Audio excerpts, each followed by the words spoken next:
Yes, yes, yes, and a happy Friday night to all of you listening to Brave New Radio right now. We're streaming live on 88.7 North Jersey and streaming globally around the world on the TuneIn Radio app and on Radio FX. You're listening to Brave New Radio Presents. This is episode episode 5. Wow, we're already moving up of Brave New Radio Presents. And this week we're featuring a progressive rock band from Passaic and Bergen, New Jersey, repping Northern New Jersey. They go by the name of Primal Thesis. So this is Brave New Radio Presents featuring Primal Thesis.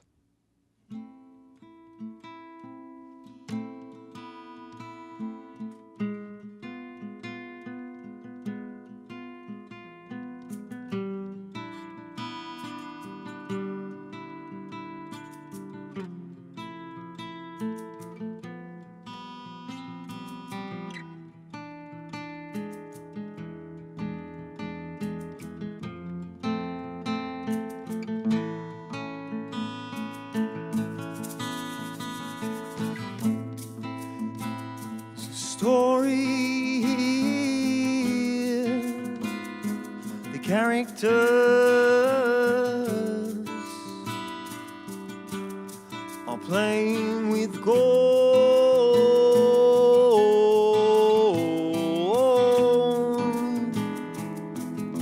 in a story untold.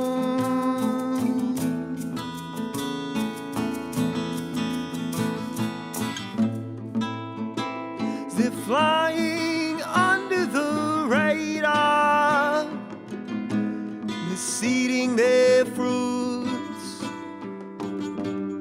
from the seeds of time.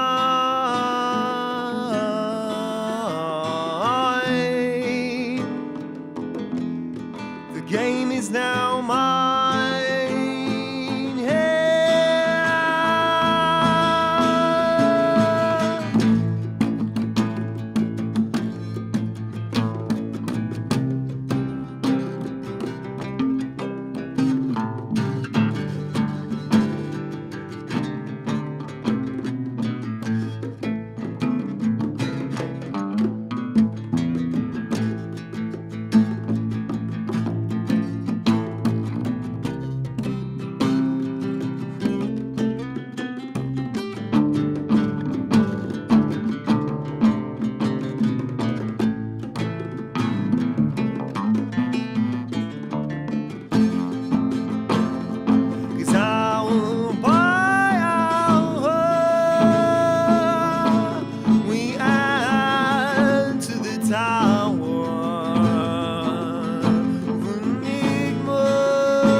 Second try, we give you their dime for falling in line.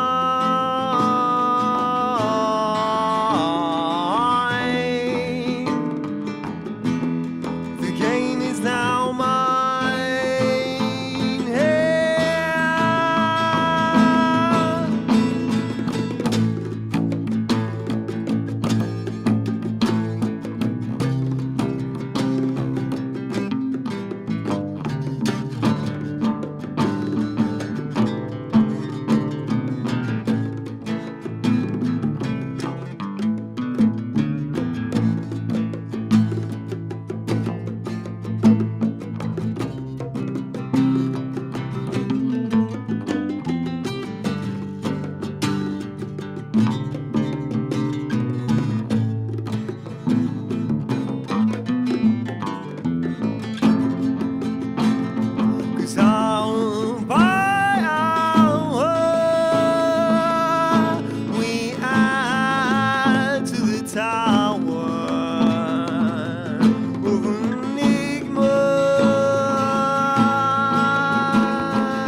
All right. Nice job, guys. Great. Great. That was awesome. All right. So first of all, right off the bat, thank you guys for being here and making the time to join us here on Brave New Radio and performing for us. First, let me begin by introducing Dan, the bassist and the vocalist from Primal Thesis. Dan, how you doing? Hola, I'm doing well. Awesome. Hanging out. Can you give us a quick introduction to your bandmates here?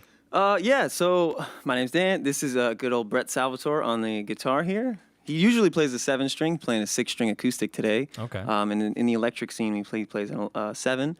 We got Jimmy over here, Jamil Ramos, on the bongos, and he's normally on a full kit. Right. You know, but yeah, we're tuned down today, but still turned up. You know, so yeah, that's what it is. A stripped down session. So you guys are doing awesome with that as well. Yeah. So let me begin by asking, like, how did the name Primal Thesis come to be? Who came up with that? So that was kind of just, we were shooting back and forth like a lot. I mean, that was on one of the original names we actually came up with, but then we just kept, barraging the list, and we kept adding more and more. Maybe this, maybe that. Right. And it was one of those first ones we came up with, and it was more of like, because we're kind of all like philosophical people, I guess, in our own regard. Mm-hmm. So we like to, dig into, thinking, the nature of thought, the animal nature of the human, right, and the primalness. Right. So primal was kind of the animal nature, and thesis is like, the rationalization. So it's kind of like the rationalization of your own nature. Okay. In a sense, and music and the lyrical content kind of digs into that to some extent. All right, so like almost reaching like the inner primal feelings of yourself, almost, and releasing into music. That's cool. Right. So tell us a little bit about the last song we just heard, the last song you just played. What's the name of that song, and what's the significance of it? Cool. Yeah, so that song's called Enigmas. And it's kind of politically charged. It's one of the only songs that we have that's a little politically charged. The first lyric is talking about, is a story here, and the characters are playing with gold. And our money system, I don't know, like how many you got, like, the dollar is basically backed by gold. Used to be backed by gold, is no longer backed by gold. Right. So it's kind of like this idea of like creating value. And how enigmas are like, these barrages or the facades, of society, or, that we're obliging to. Sure. But they're really just, they're see-through in a sense. So it's kind of like enigmas. But I think maybe Bret has something to add to that. Yeah. Also, there's a line in there that we're in the middle of working on about who would do away with philosopher kings. And there's this concept in ancient alchemy of turning lead into gold, right? So his lyrics here are kind of multi-dimensional. He's talking about a couple different things, but ultimately, it's got a political lean to it. Right. So like almost money isn't real. That concept doesn't exist. It's just all a facade and what they bring to us. And and it's an enigma. Yeah, and the chorus line is, hour by hour we add to the tower of enigmas, right? So the more and more we feed into it, the more and more it grows, in the same sense that anything that has value is what is utilized, right? So same thing with like this whole thing with Bitcoin and all these new things, right? They're only as powerful as how much people use them, right? Currency only has power by how much it moves, so. Right. Very interesting. Very cool. All right, so what song do we have next? Axiomatic. Cool. All right, let's go for it.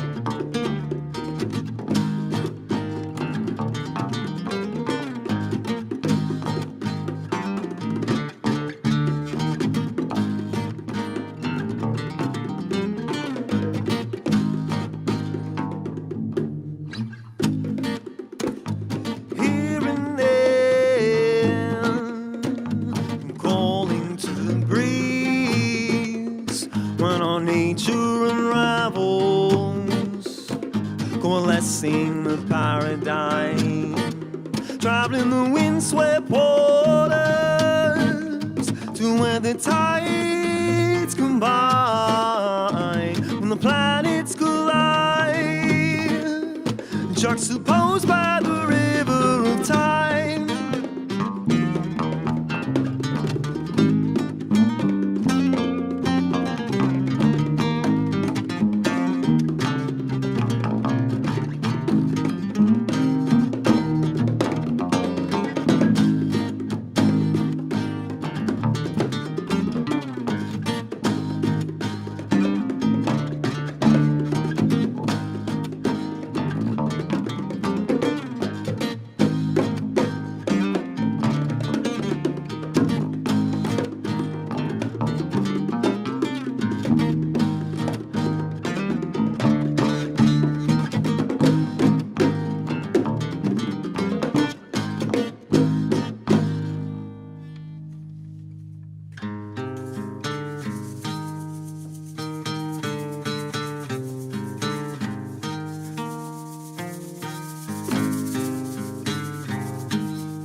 to the sun, with revolutions, with wisdom said and done.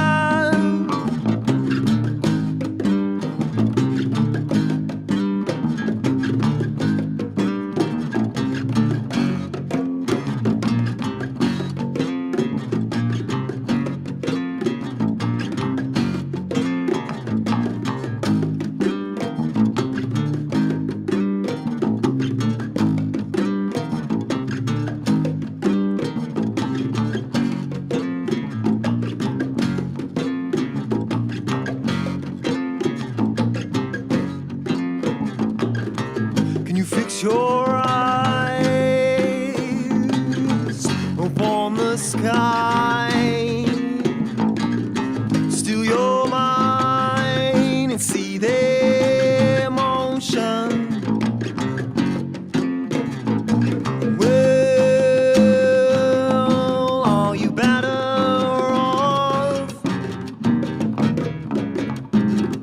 Well, are you better?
All right. Primal Thesis here on Brave New Radio presents. Guys, that was great. Tell us a little bit about this song.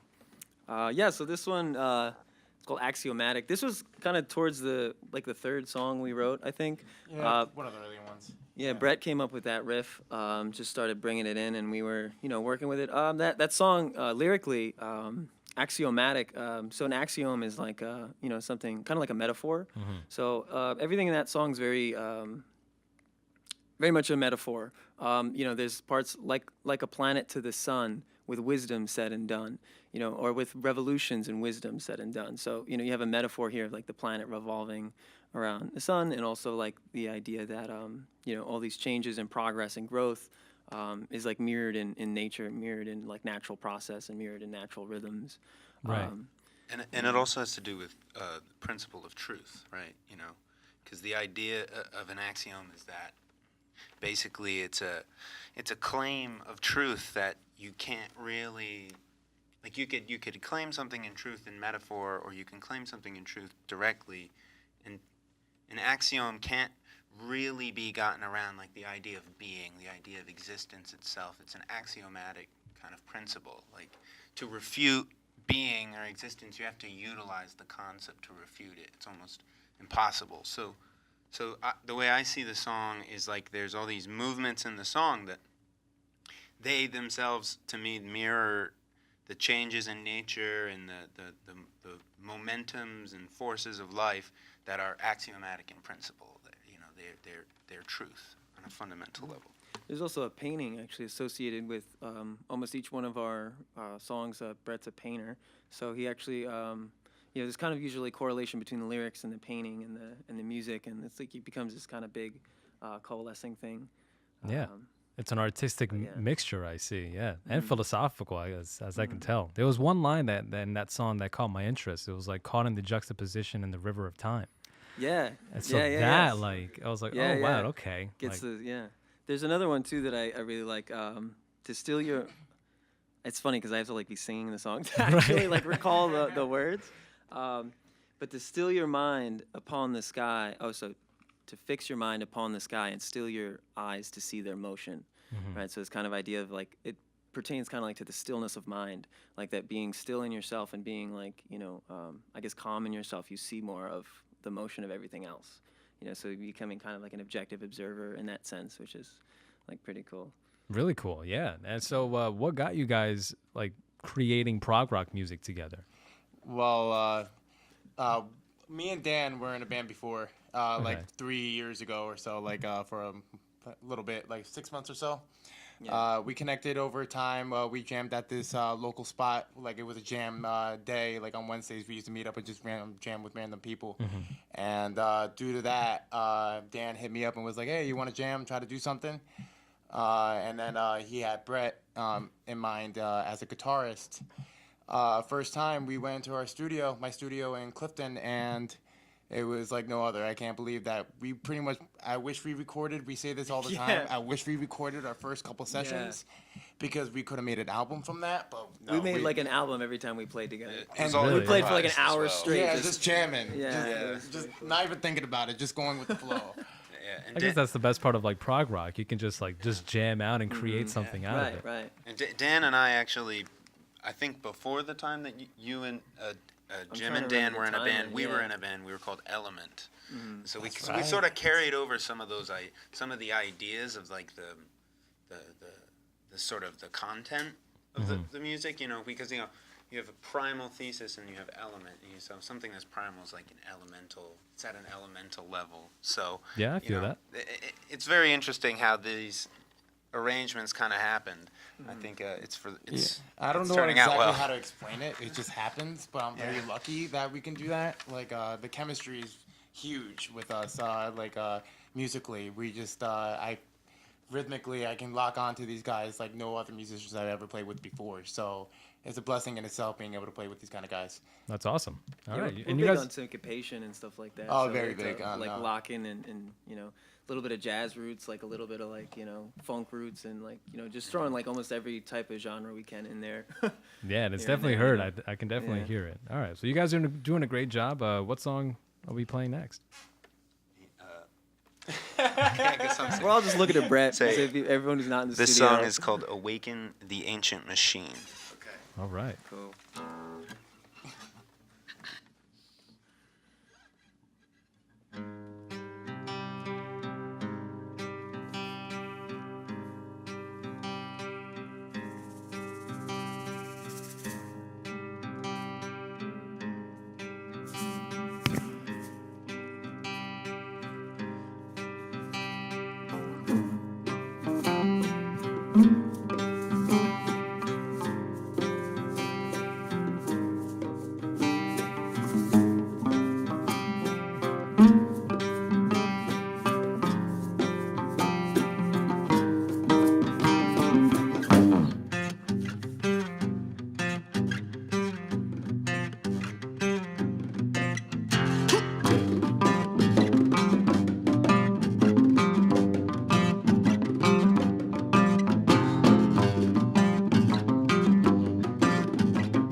That everything around me is confounded in perpetual cycles. Like my mind, all oscillating around ideas is like stars and planets holding each other in foam. Mechanisms in me, mechanisms unseen are all a part of this ancient machine.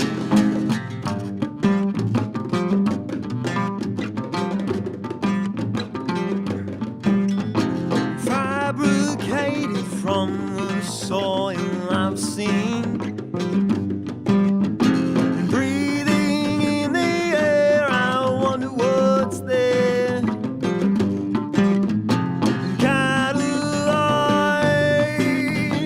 Fire churning there.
All right. Nicely done, guys. Yeah.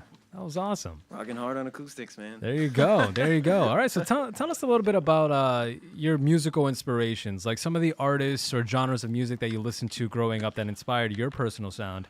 And I do want to start with Jim, since I see your bongos have a Puerto Rican flag on them. So that's interesting. Jim, tell us a little bit about that. Well, my family growing up too, my uncle's a salsa singer. He sings around the Caribbean, he based out of Miami and stuff.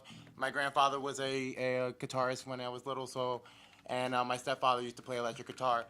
Never really knew I was going to get into music, but... You're surrounded by music, with your whole family. Even though, I never thought I was capable. All of a sudden, I got together with a couple guys. I started listening to, Avenged Sevenfold, started listening to, Disturbed, Atreyu, things like that, like a Metallica, Slayer. Okay. And I went through different phases. I would say my more recent influences these days got to be the Contortionists. Yep. There's Periphery. Yep. There's Chan. Yep. Very groove-centered pocket players who really I could just feel there's a difference out there between the people who learn by the book and in school, and they're just little and people who feel. And I really feel like they know how to they have a great feel when it comes to the band and how they the chemistry with each other. Definitely, their arrangements are ridiculous and really inspiring for me as a drummer. Nice, man. Yeah. So, are most of your songs when you guys, go into the recording studio and create a session, is it improvised? Is it pre-planned? What's the dynamic here? We normally jam out the song, or we tend to jam with each other pretty much with nothing in mind, and then it depends. Each song kind of arises out of a different mood. Mm-hmm. So it'll sometimes be a riff that happens in the middle of a jam, or it'll be something. A couple of the songs that we have that we didn't play tonight came out just while I was playing on this acoustic guitar at home. And so we'll jam and we'll get all these different moods and vibes, and I'll kind of go home and construct the basic bones and the layout of the song. I'll leave room for Dan and Jim to kind of make it their own and add the vocals and everything. And from my perspective, I'm into a lot of different types of music, but it's because I'm a painter, it's very much like a compositional image making process. I'm sort of telling a story, drawing a picture with the song.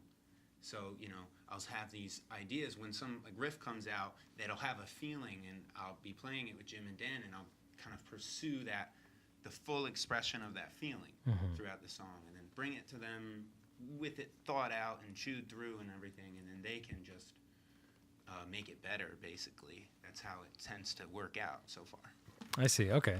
Yeah, I think a lot of the time, we'll have different, we kind of come up with a general theme to where we're going. A lot of times progressions will come out of our jam sessions, so we'll have certain progressions that arise. But the cool part is each one of us kind of comes up with our own melodic variation or rhythmic variation upon that central theme.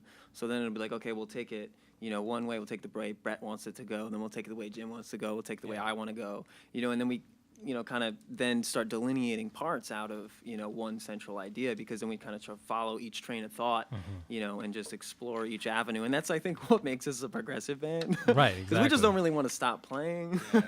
So we're just wait, what if we did it like that? But what if we did it like that? And then we did it, so we get kind of carried away. We don't go into the jamming saying, hey, we're going to be playing an 11/8 today, guys. All right. I want to transition into 13/8 and then have a triplet feel. No, we don't do that. We just literally go into there just like I said, we come up with just a random riff as we're jamming, and we try to build on that, try to create a story, what makes sense in that story to make it complete. Right. And they have a little bit of a different take. They have the more philosophical side of it, and I definitely am and I totally believe in very deeply what they say. I think of it more of a melodic storytelling.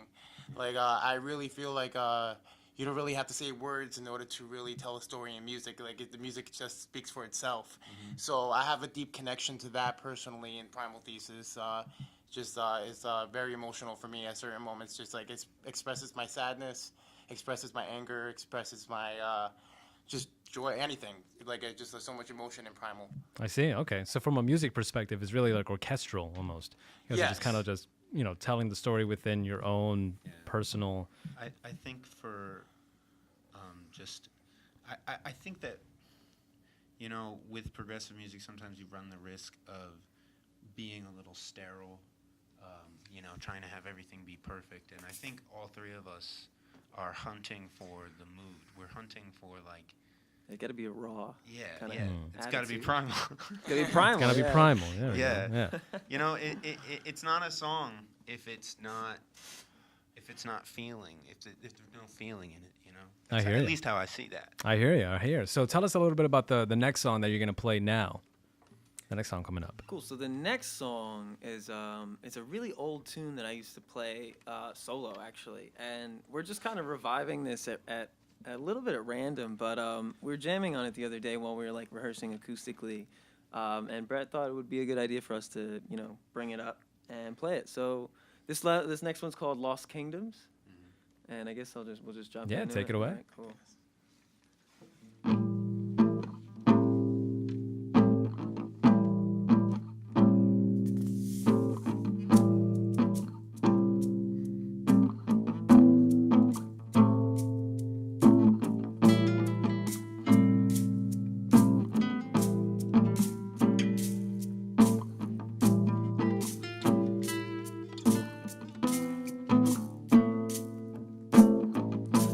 Push past the breath and the voice.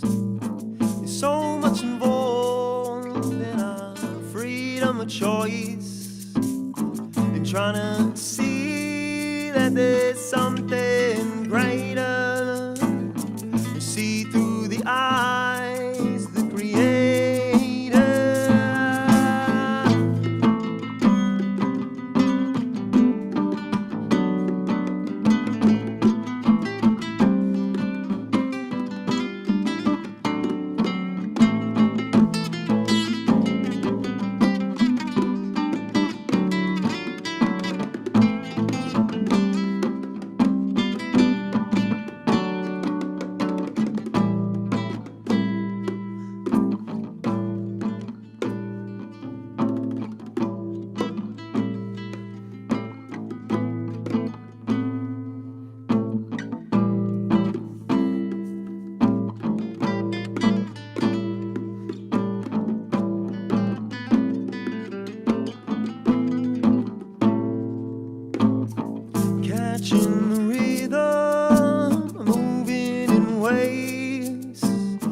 So sad to say I haven't seen you in days, and all in the patterns of what you knew, and all is the product of what you do.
Great job, guys. Word. Great job. So thank you so much, by the way, for coming through to Brave New Radio and performing for us, performing that raw philosophical sound of you. No, thank you. Your Primal Thesis. Yeah, definitely. Thanks for having us, Primal Thesis. Check us out online. We got a show coming up in Brooklyn at the Knitting Factory. All electric, right? So that's a little more intense, a little more heavy. But December 9th, you can find that on any of our social media pages. So we got links to that. If you want to have tickets, so you can send us a message on any one of those platforms, Facebook, Instagram, all that stuff. So December 9th. Yeah, first time playing in New York. So it's going to be a Santa theme as well. Hey. Like wearing ugly sweaters. Yeah, it's going to be a cool night. That should be exciting. That should be exciting. All right. So, where else can people find you? Like, what's your website? What are your Instagram We handles? do have, we have a Primal Thesis Wix site. You can find that. You can find, primalthesis.com/Facebook/Instagram or Instagram.com/Primal Thesis. We got SoundCloud. You could do a Google search. We're on YouTube, so do a Google search. You can contact us and get in, follow us on one of those pages, and you'll hear more about our shows and more about what we're doing. Keep up to date with us, and catch us at a show. Come hang out. Absolutely. All right, guys. Thank you so much for making the time for being here and for performing for us. You're listening to Brave New Radio Presents here on Brave New Radio. And stay tuned all day, all night, all week, all month long for excellent programming here on 88.7 FM. Why? Because this is the nation's #1 college radio station here on Brave New Radio Presents Primal Thesis. Peace out, guys. Thank you. Thank you.